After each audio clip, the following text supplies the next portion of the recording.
അരവിന്ദ് ഹോസ്പിറ്റലിലേക്ക് പോകാൻ വേണ്ടി ഞങ്ങൾ പുറത്തിറങ്ങി. ഇവിടുന്ന് ബസ്സുണ്ട്, 4:30 മണിക്ക് തന്നെ ബസ് കിട്ടും. ബസ്സിനാണെങ്കിൽ 15 രൂപയാണ് ചാർജ്. ഓട്ടോറിക്ഷയ്ക്കാണെങ്കിൽ 100 രൂപയാണ് അവർ ചോദിക്കുന്നത്. നടന്നു പോകാൻ 500 മീറ്റർ മാത്രമേ ഉള്ളൂ അങ്ങോട്ട് നടന്നു പോകാനായിട്ട്. അറിയാവുന്നവർക്കാണെങ്കിൽ 5 മിനിറ്റ് മതി കുറുക്ക് കയറാൻ വേണ്ടിയിട്ട്.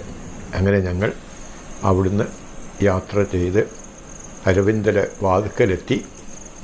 ഇനി കുറച്ച് അരവിന്ദിനെക്കുറിച്ചുള്ള കാര്യങ്ങളാണ് ഇവിടെ പറയുന്നത്. അരവിന്ദ് ഹൈ ഹോസ്പിറ്റൽ ഇന്ത്യയിലെ പ്രമുഖ ഹൈ ഹോസ്പിറ്റൽ കേന്ദ്രങ്ങളിലൊന്നാണ്.